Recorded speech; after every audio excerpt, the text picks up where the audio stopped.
Olá, sejam bem-vindos ao Comentarizando.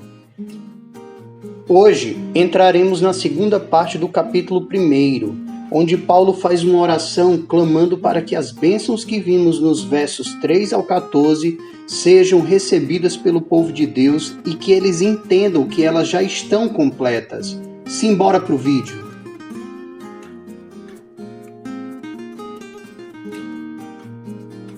Embora Paulo esteja pensando nos seus leitores da Ásia, aos quais está escrevendo, mesmo assim, no decorrer do primeiro capítulo da sua carta, dirige-se mais a Deus do que a eles. Começa com uma grande bênção e continua com uma grande intercessão. Efésios 1 está dividido nestas duas seções. Paulo bendiz a Deus por nos ter abençoado em Cristo e ora pedindo que Deus abra nossos olhos para entendermos plenamente esta bênção.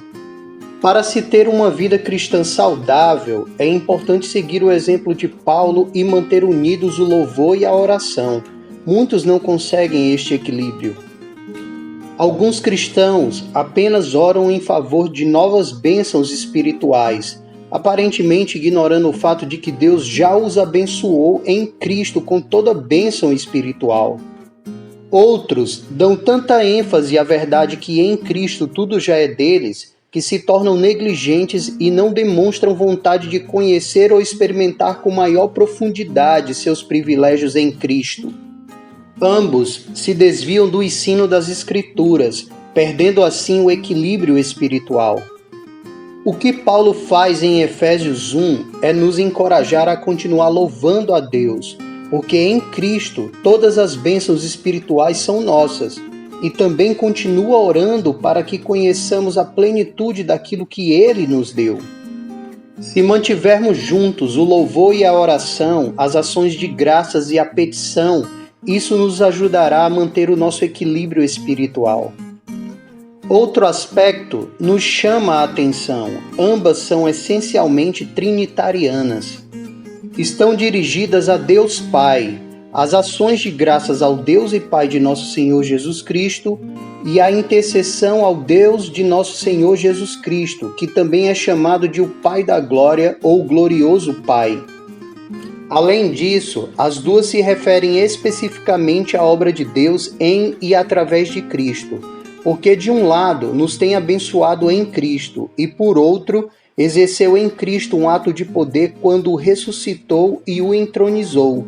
E em terceiro lugar, as duas seções aludem, ainda que indiretamente, à obra do Espírito Santo, visto que as bênçãos que outorga em Cristo são espirituais e somente mediante um espírito ou espírito de sabedoria e de revelação podemos chegar a conhecê-las. A fé cristã e a vida cristã são essencialmente trinitarianas. Uma é a resposta à outra. O Pai nos trouxe bênçãos através do Filho e por meio do Espírito. Por isso podemos nos aproximar dele em oração também através do Filho e por meio do Espírito. O que levou Paulo a orar a favor de seus leitores foi o que ouviu a respeito deles. No parágrafo anterior, escreveu que ele e os demais cristãos judeus eram os que de antemão esperavam em Cristo e que seus leitores, cristãos gentios, tinham ouvido a palavra da verdade e crido em Cristo. Agora, torna-se mais pessoal. Desde que ouvi falar da fé que vocês têm no Senhor Jesus e do amor que demonstram para com todos os santos. Embora pareça estranho, os melhores manuscritos omitem o amor. Sem estas palavras, o Senhor Jesus e todos os santos são colocados no mesmo plano como objeto da fé dos Efésios. É tão estranha esta noção da fé em cristãos, tanto quanto em Cristo, e tão diferente daquilo que Paulo escreveu em outros lugares, que temos uma escolha a fazer. Ou seguimos Marcus Bach, que traduziu fé por fidelidade ou lealdade, que é algo semelhante ao amor e que pode ser dirigido tanto a Cristo quanto aos cristãos, ou concluímos, mesmo contra a forte evidência dos manuscritos, que as palavras o amor foram realmente escritas por Paulo, mas provavelmente omitidas por um copista antigo. Neste último caso, temos para a dupla fé em Cristo e amor para com seu povo um paralelo exato em Colossenses 1, verso 4. A fé e o amor são graças cristãs básicas, como também é a esperança, o terceiro membro da tríade mencionada no verso 12 e que volta a ocorrer no verso 18.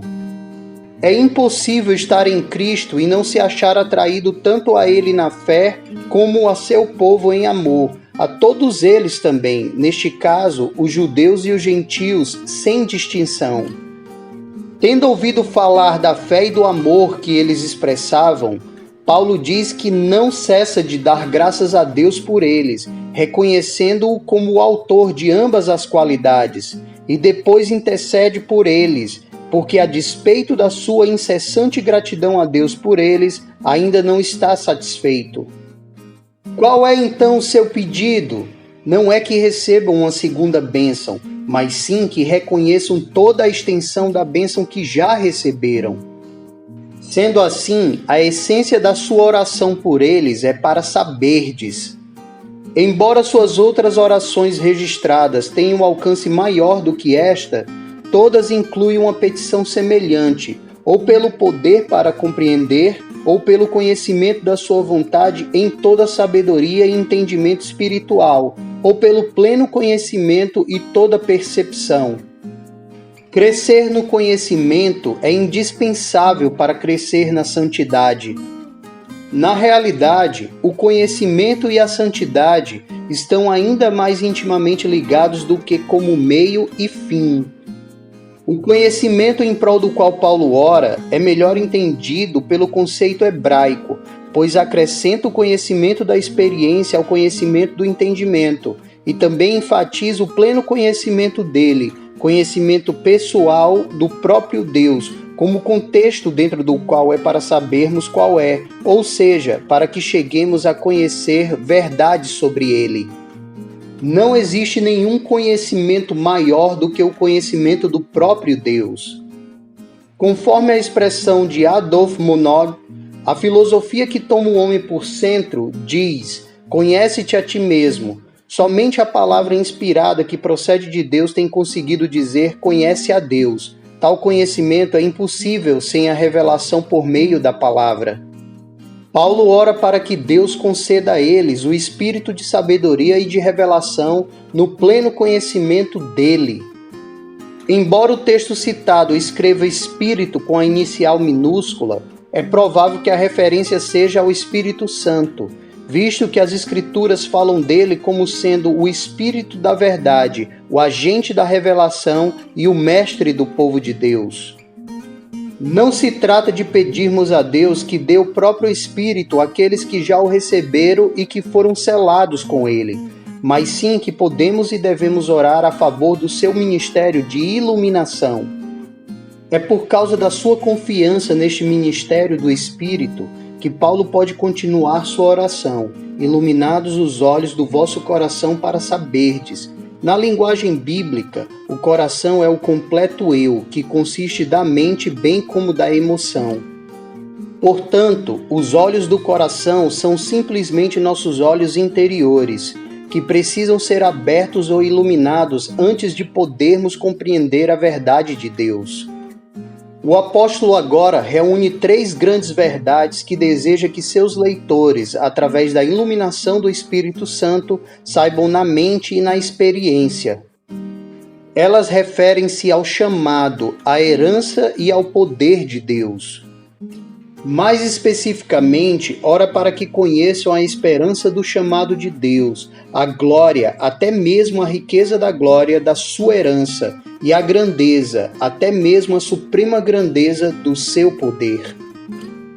Muito obrigado a todos por assistirem a esse vídeo. Não esqueçam de curtir, de se inscrever e de compartilhar, para que outras pessoas tenham acesso a esse conteúdo. Até o próximo vídeo. Valeu!